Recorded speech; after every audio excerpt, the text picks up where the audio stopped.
Distinguished guests, friends, families, and above all the scholars, our graduates, and the people of Kimberley and Northern Cape, today is a day of double significance. It marks exactly 200 years to the 150th and 200 days to the 150th anniversary of the birth of Solomon Sekisho Plaatje, who was born on Boshoff on the 9th of October 1876. That this investiture falls on this day is no mere coincidence. It is a reminder that we are not simply administrators of an institution. We are the custodians of a legacy, trustees of a centennial, and architects of what the next 150 years of his vision will look like in practice. I grew up here. I walked these streets, kilometers of them, before the whole idea of a university in this city was anything more than a dream. And as a child growing up in Khaleshiwe, the dream of becoming a chancellor was never written into any horizon, and the system held out for me. But standing here today, I am reminded that the most powerful act of transformation is not to wait for permission, it is to return and build. This is not simply an investiture of me as a person, it is an investiture of an idea.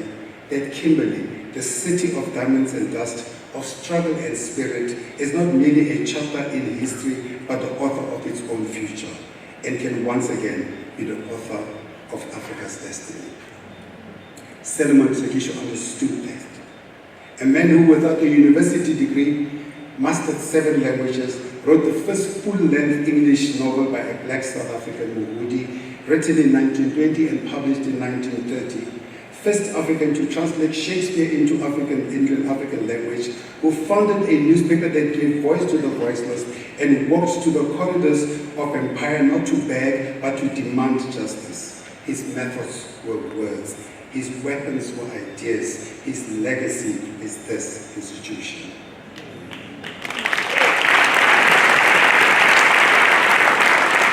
And as he put it, the viewpoint of the ruler is not always the viewpoint of the ruled. Today, we do not merely honor that legacy. Today, we do not merely honor that legacy of Solomon Sekisho Plaatje. He would have said, had he walked in here, Kimina Thebe, Fakole Tla, Fakole Kora, Kibina Tolo, Tole e Tupa na Tekei, e leng go tla lengola e tlole. Go bona le role e tlole le godimo, tholo e sa latelweng ke motlhala, e bonwang ka bojang go thetekela. Ke morawa wa motho, tshipi e ntsho a morolong, ntsha sehuba morolong, gatlhe go tle go bonagale kwa go tswang gore ke tlhaga.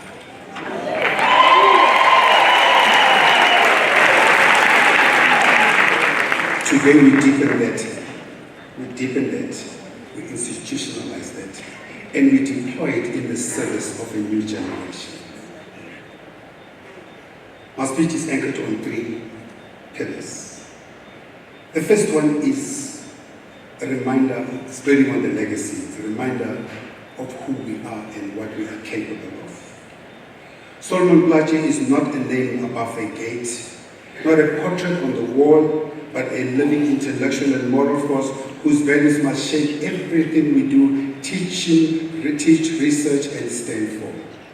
Today, we begin the intentional alignment between Sol Plaatje University and the Sol Plaatje legacy, which during my tenure, I will ensure that our relationship with the family, the trust of Solomon Plaatje, will be formalized into a partnership and scholarship covenant between heritage and higher education. This cannot be symbolic, it should be strategic.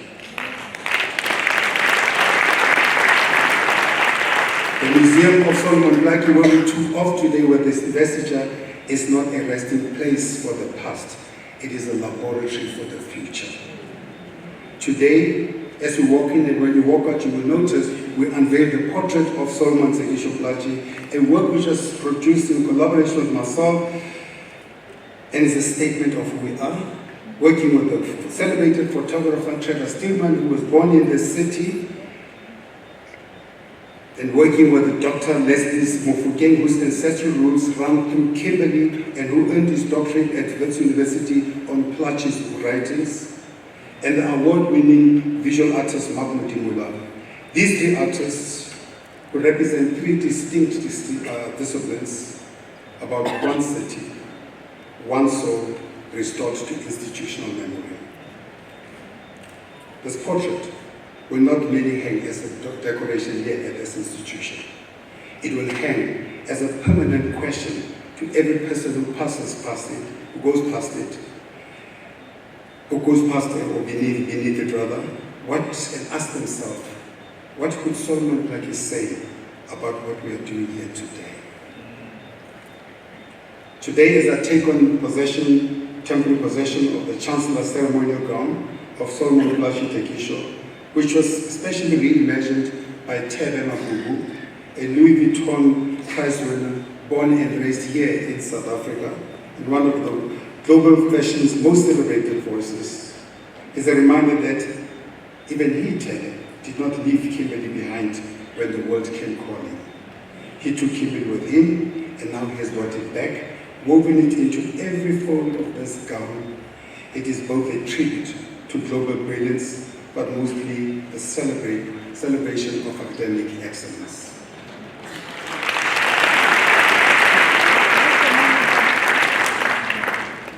I hope you will get a chance to see the gown, and you will see that in it is stitched with the writings of Sol Plaatje in every part of it.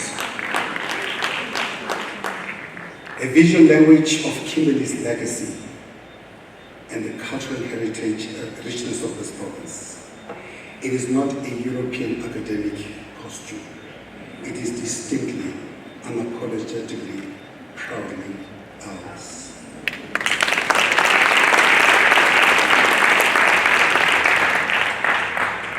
Sol Plaatje once said, our people may pride themselves on the fact that their black muscles are the pillar and the mainstay of one of the mightiest commercial corporations in this world.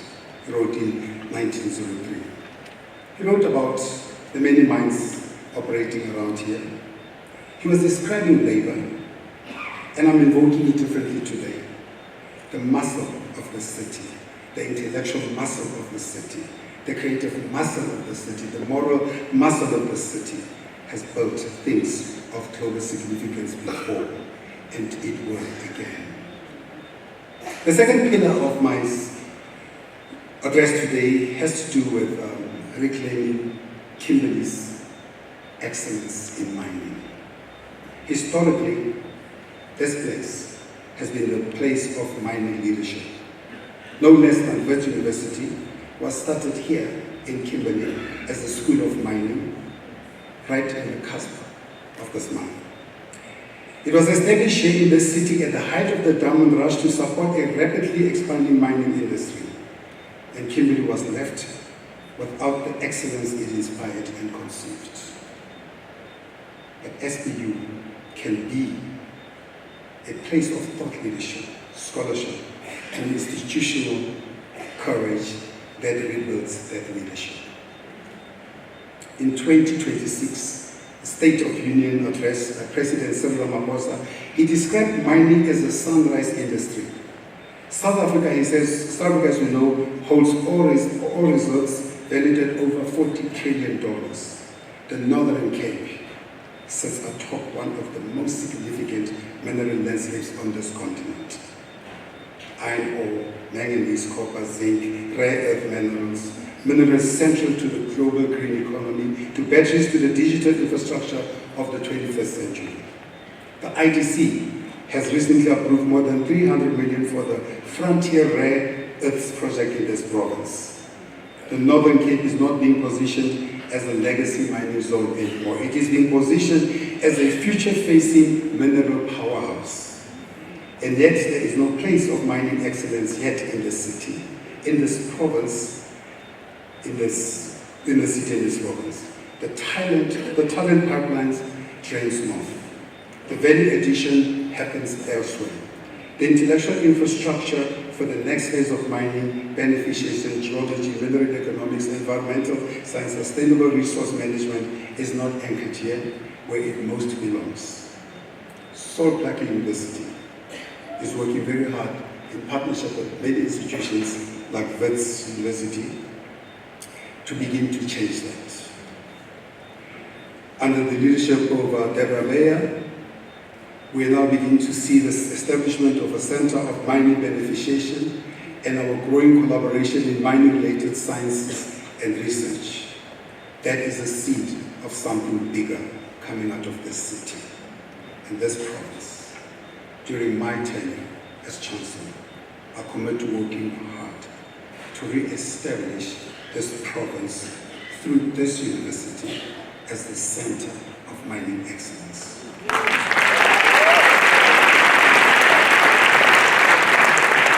We are not going to do it to replicate what others have built, but to reclaim what is always ours and to build it for the mining challenges of the next century. Beneficiation, just transition, environmental stewardship, and the conversion of mineral wealth into human development. So, like you said, in 1911, we have dug for Englishmen diamonds and golds which have enriched South Africa. We built railways, and it is very painful that our work of many great years can be wiped away while we wait for gratitude. Plaatje understood the injustice of extraction without benefit. We now have the tools, the mandate, and the moment to ensure that the next chapter of mining in Northern Cape in Africa is written differently, and with the Northern Cape's own people as engineers, economists, scientists, and the owners of intellectual infrastructure. We must transition from thinking of mining as physical diamonds and begin to mine the minds and the talent that this province has always produced in abundance. That is the deeper revolution.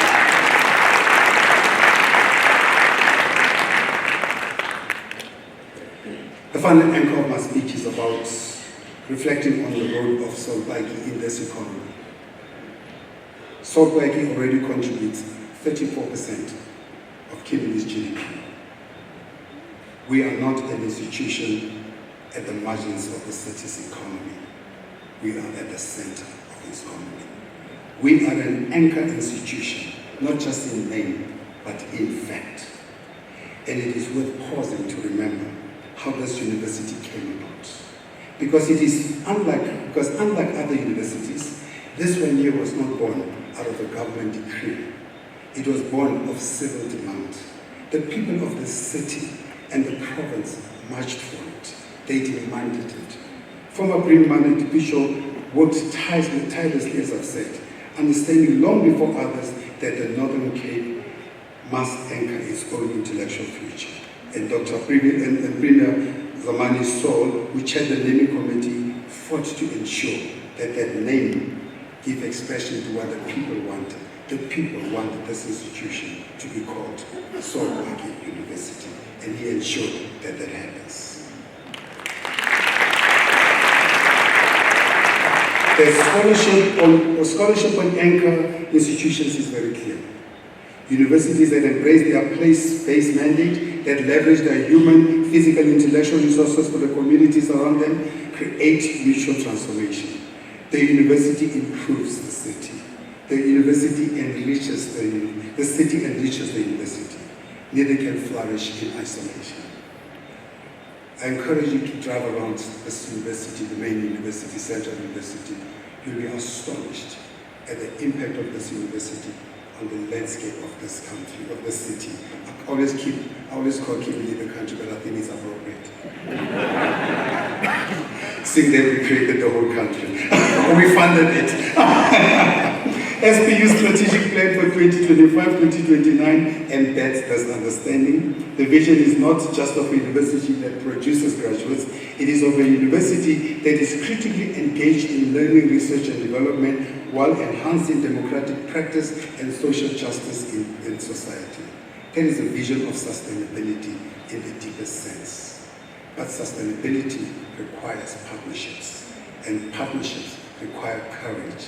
The courage to show up fully, to co-invest, and to co-design.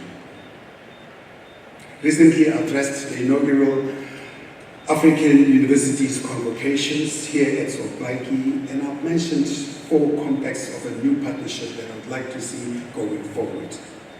The first one was every university, every partner, every industry, every government agency that benefits from the talent that is produced by this institution and all our institutions must establish a genuine advisory relationship, not to govern the university, but to ensure that our programs are connected to the economy, the environment, and the society our graduates will enter and shape.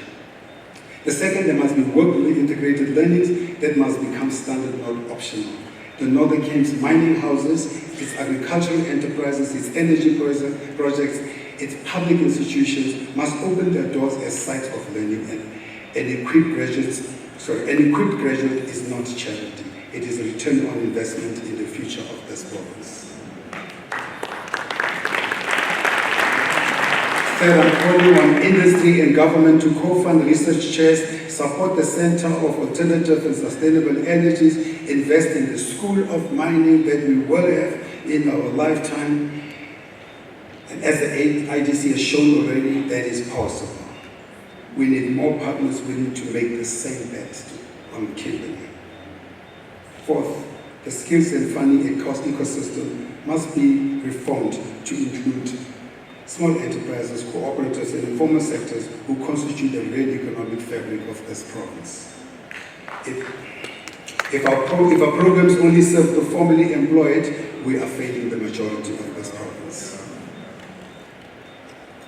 As I begin to close my speech, I want to bring us to who we are and where we belong. Africa holds approximately 30% of the world's critical mineral reserves. But for too long, our continent has been the quarry for others' prosperity. The global green economy, solar panels, batteries, electric vehicles, digital infrastructure runs on African minerals, extracted on African terms that really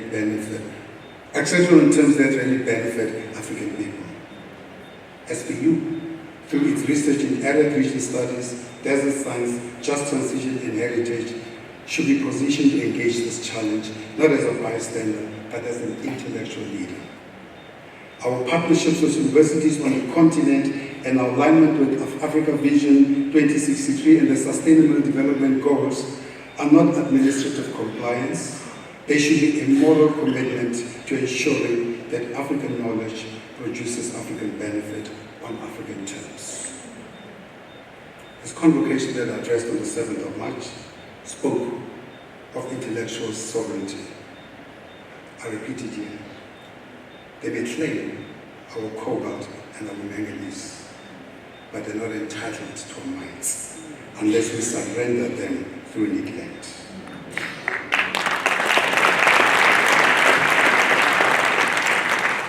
The founding purpose of this university is to ensure that we do just that.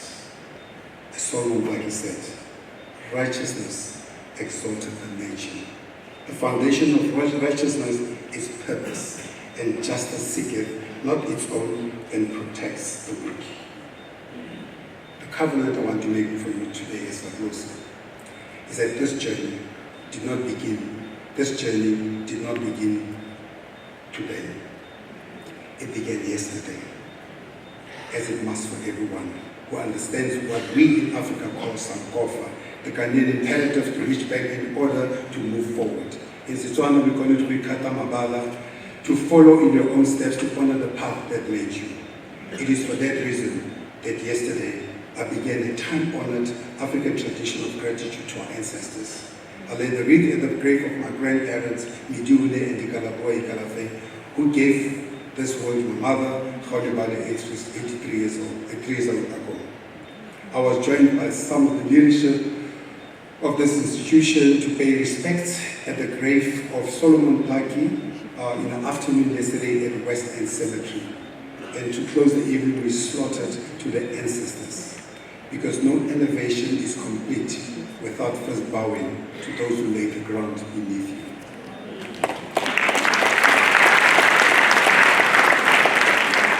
This morning, the investiture began at my grandparents' home, the house where I was born and raised until I was 8 and a half, at number 5 Linziwa Road.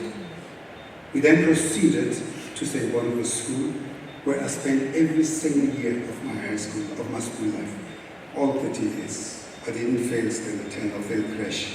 I had to repeat crash. They said, my tongue is still tight. So I needed an extra year to loosen the tongue.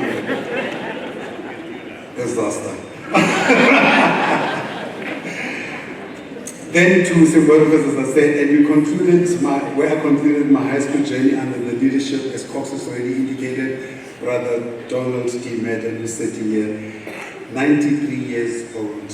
We shaped the boy, and I hope the man honors your investment.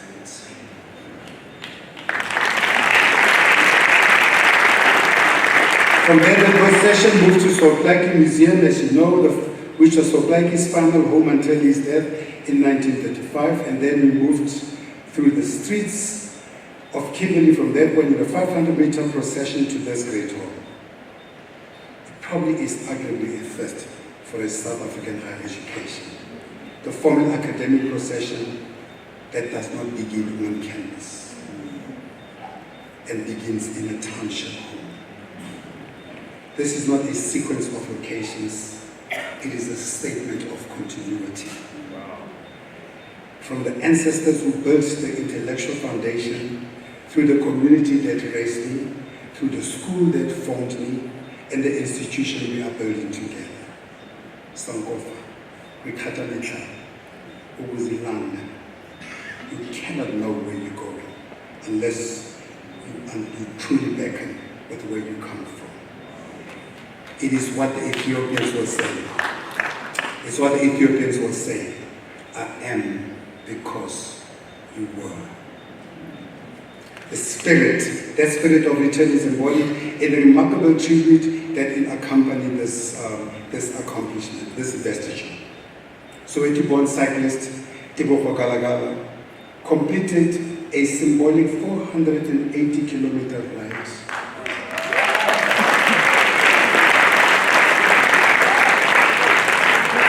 Retracing a historic route linked to Sol Plaatje's journey to Kimberley. The journey began on Friday, 20th March 2026, when Thebe and I met the archival team and the custodians of Sol Plaatje's historic passport, which was issued by the Canadian government in 1921 after the colonial era South Africa refused to give him a passport to travel. That passport is a testament to Sol Plaatje's reach, to a thought leadership that crossed oceans, moved governments, and demanded to be heard on the world stage. Today, Thebe completed their journey when he brought the symbolic passport here into Sol Plaatje University.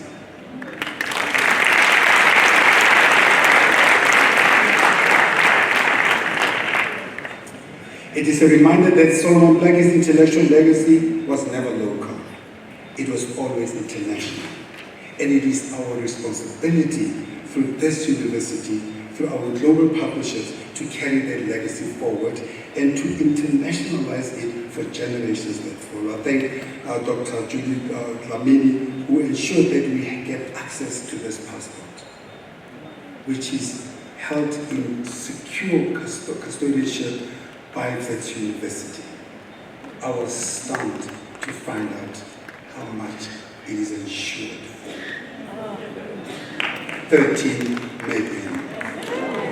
That gives you an idea of how valuable our history is and how we should take care of our own history.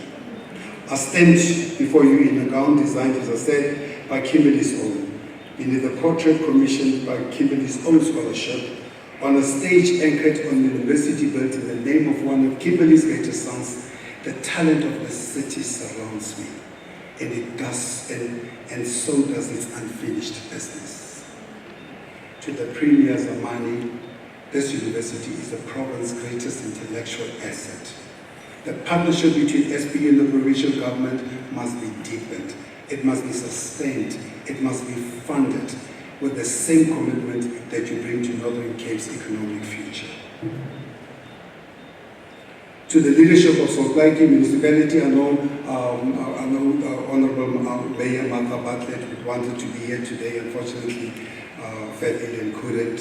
But I want to send a message to her and the university as well, to remind them that we share a responsibility. And I commit to working with your administration to make a covenant between the town and the government real, visible and lasting. To Chairman Randall Caruso and Deputy Chairperson Cox Mokoro and the Council at large, I'm grateful for the trust you've placed in me. As I said before, Cox, you encouraged me to put up my hand, not to claim a title, but to take up a calling. I heard you then. I honor that today. You, as a council, elected me not to occupy a chair, but to carry a charge. I carry that willingly.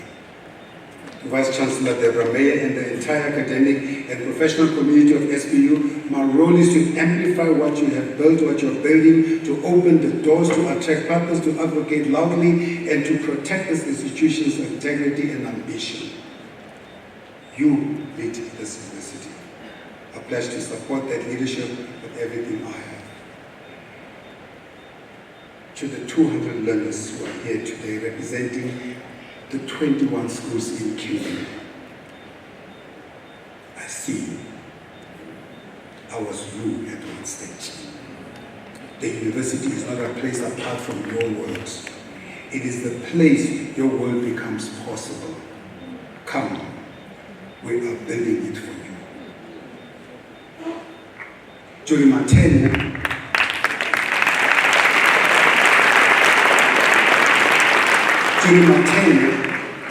I will work towards 3 enduring contributions. First, the deepening of Sol Plaatje's values and ethos into the DNA of this institution, not just in words but in deeds, and to reflect not just portraits and ceremonial costumes, but through every academic program that carries his name with the weight it deserves.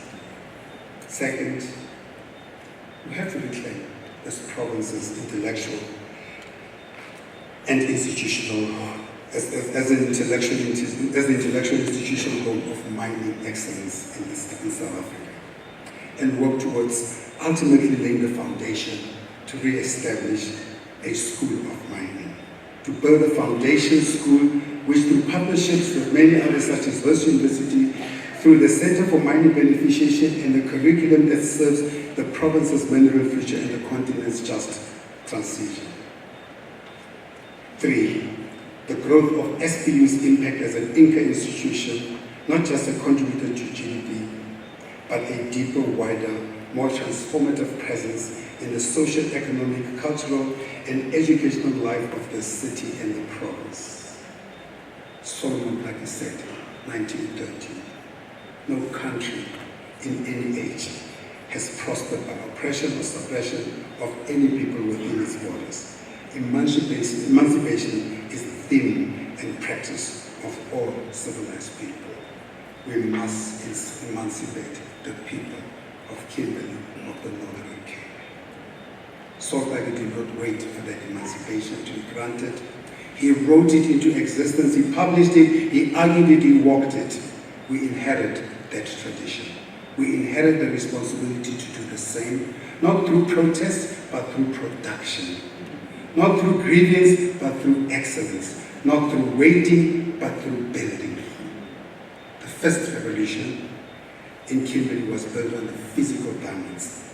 The next revolution will be built on the one resource that does not deplete with use, the human mind.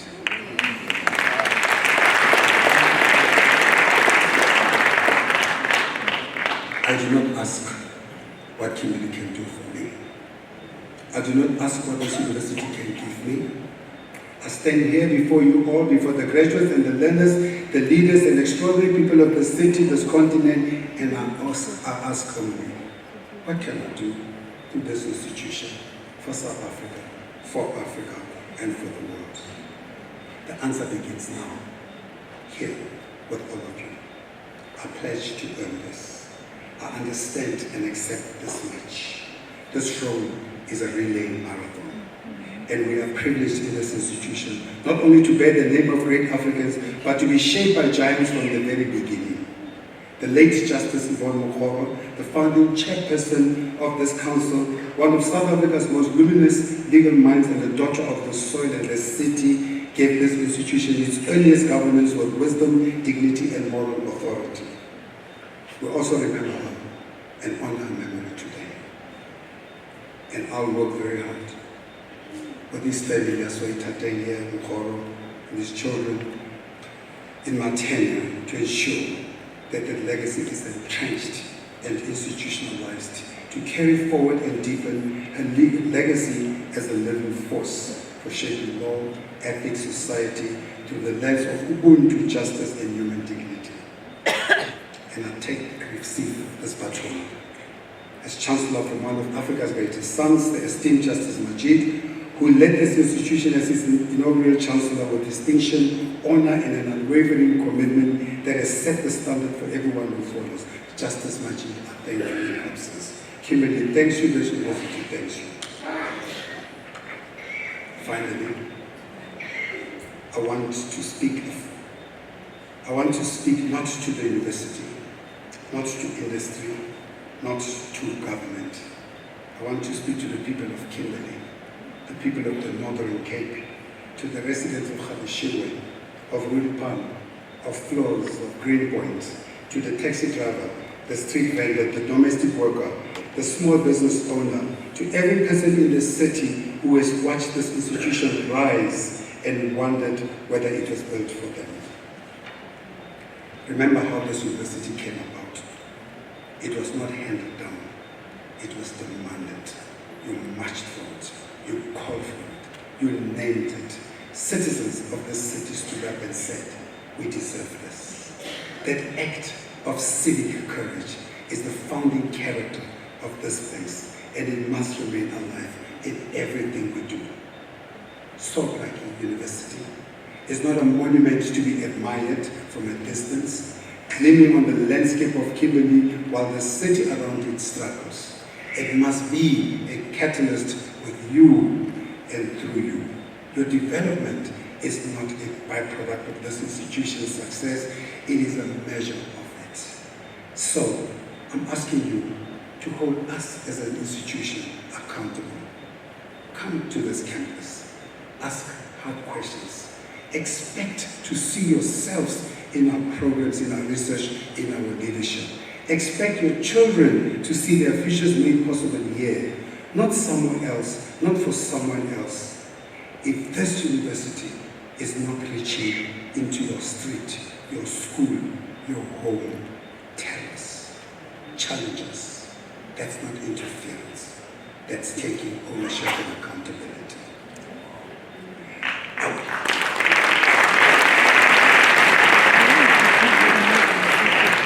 We will not always get it right, but I promise you as much, this door will remain open. The intention must be real, and the standard by which we measure our success should always include the question, is the Northern Cape in Africa better because we are? The answer should always be yes.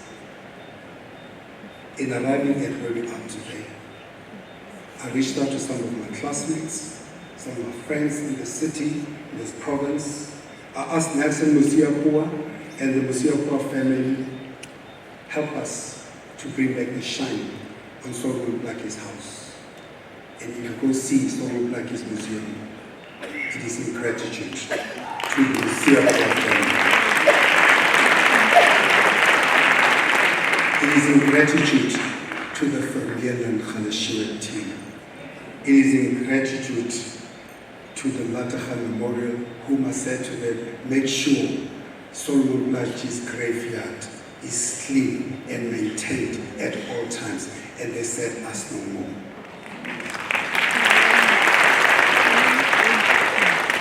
It's in gratitude that these 200 students sitting here would not be here if it wasn't for Kim Price and one of my juniors at high school, Robert Lakoma Lunga, who said, just ask a King Price, we will make sure this university reflects all that. Asked my sister, Ino Kuno, whom I've known growing up as a little boy, and she was much older than us. Come and help me whenever I'm in Kimberley. Make sure that I get done what needs to be done and to hold me accountable. And she said, ask me more. Brother Madam, thank you for creating in us the ability to stand here and to be and to do what is right. Thank you to everybody who's come through today, who have sacrificed their time. Everybody said to me, Thebe, all the flights coming into Kimberley, should we call them Thebe Express? Because all of them were full of Kimberley people coming to the investiture. Every single one of you, I recognize you, I thank you. Absolutely indebted to all of you, the clergy. I see Father Mjujuzi as well joined us, and many others who've joined us.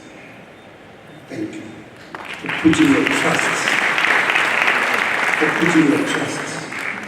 in an imperfect human who is perfectly stitched with good intentions.